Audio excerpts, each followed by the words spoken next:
Hey everyone, how y'all doing? Welcome and welcome back to my channel and welcome to Vlogmas day 26. We are nearing the end of the year, so it's time to start making plans for our reading for 2021. So today we're talking about some of my priority books to read in 2021. So before we get into the video, make sure to subscribe down below. Vlogmas is almost over, but we still have some days remaining, so you don't want to miss any videos. I also have my Vlogmas playlist linked in the description if you guys want to go check it out if you're not caught up on all the videos. So let's talk about my 2021 TBR now. So the first book on my TBR is The Paper and Heart Society by Lucy Parry. This is the first book in the Paper and Hearts trilogy. I don't know if it's a companion trilogy or like a direct series. It's a series nonetheless, and I don't know much about this book, but I follow Lucy Parry on YouTube and I love her videos, particularly when they're writing videos. So I was really excited when I got this book this year. It just seems so exciting. It deals with book clubs and I'm just, oh, I love it so much. So this book follows our main character, Tabby Brown, and she is just tired of trying to fit in. She doesn't want to go to parties. She would much rather just snuggle up on the couch and read a good book. And she just feels like she hasn't found her people yet. But then Tabby joins this book club and thinks, what could go wrong?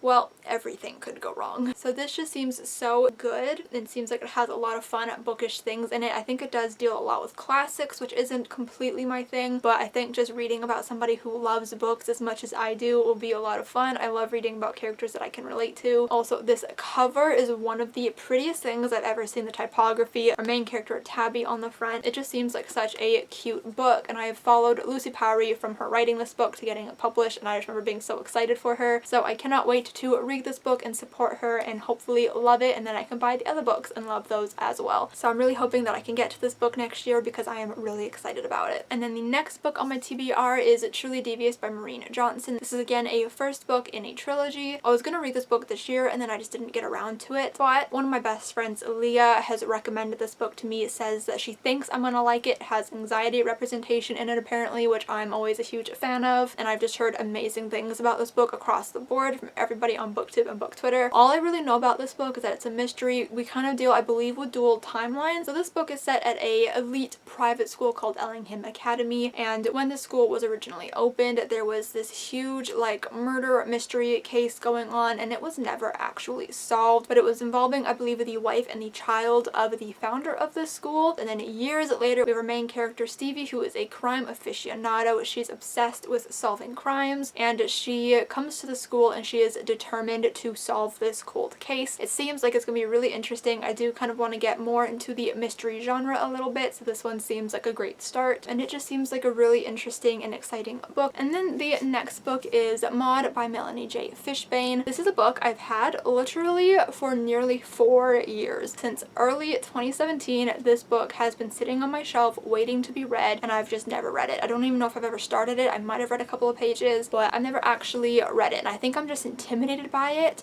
and I'm scared to read it, and I have no idea, but I desperately want to read this book, and so I'm hoping that by putting it on this list it'll give me that little push that I need to actually read it. But this is basically just a book following the author of Anne of Green Gables, Ella Montgomery, in her teenage years, I believe, or like young adulthood, and that's really all that I know, all that I really want to know. I don't know a whole lot about Lucy Maud Montgomery. I really only know aspects of her life around the time of writing Anne of Green Gables, and I don't know if this book covers that time at all, but it just seems like it's going to be really interesting and I really want to read it and love it, so I just have to get off my butt and actually read it. So hopefully I can get around to it this year because it's so beautiful. It sounds amazing. I love Anne of Green Gables, if you guys did not know, so hopefully I can get to this one and love it as much as I'm hoping I will. The next book is Grown by Tiffany D. Jackson. This was a 2020 release that I just didn't get around to. I just think that 2020 has been such a hard year that my brain just can't handle any really sad books at the moment, anything that's going to make me cry or emotional. Like, I've had enough of that this year, but I am really excited for this book, and once my mental state is in a good enough place to read it, and once I'm like in the perfect mood to read it, because I know I'm gonna love it, so I just want to make sure that I'm reading it at the best time so that I can love it and appreciate it fully. I'm just so excited for it. But this book basically follows our main character Enchanted, and this man comes up to her and offers her the opportunity of a lifetime to become a singer, and she goes for it, and he ends up starting to take advantage of her and kind of feels like he has an ownership over her, which is obviously not okay, and that's why it's going to be like a really hard and emotional book. But I'm so excited for this. I loved Monday's Not Coming by this author, and so I've been wanting to read more books from her, so I'm hoping that I love this one. I know that a lot of people have loved it. Peyton loved it. I watched the video Books and Lala recently and she loved it, so I am just really excited to get into this book. There are some content warnings at the front of the book, so let me just list those off for you guys in case you're thinking of picking up this book as well. There are mentions of sexual abuse, rape, assault, child abuse, kidnapping, and addiction to opioids, so if any of those things could be triggering for you, maybe avoid this book or go into it with some caution. But I am just so excited for this book. In theory, I am ready to get my heart broken by it, but like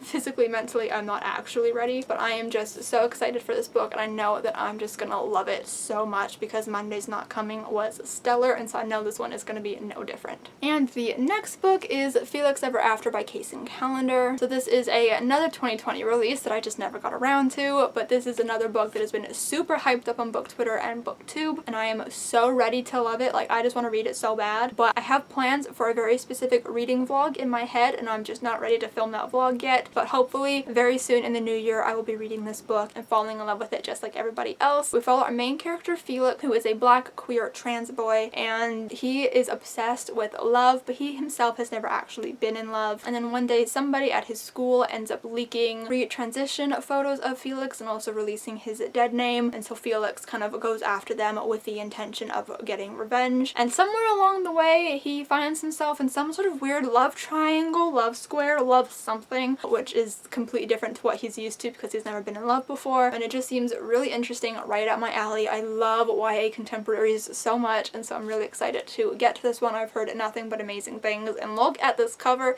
So if the inside of this book is anywhere near as beautiful as this cover, I am in for a great time. And the last book that is kind of my 2021 TBR is Sorcery of Thorns by Margaret Rogerson. Oh my god, I kind of match it today. Ooh, I love that. For me, books is outfits. Anybody? Hello?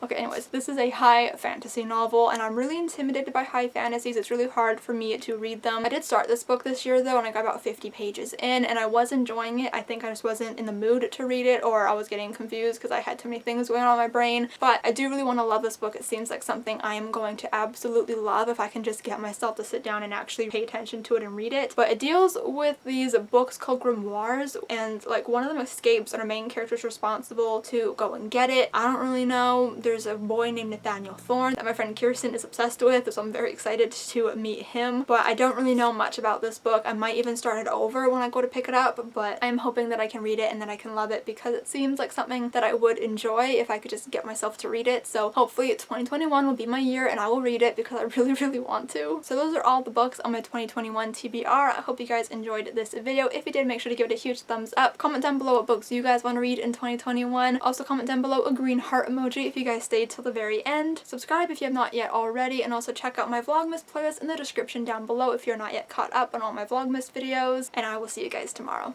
Bye.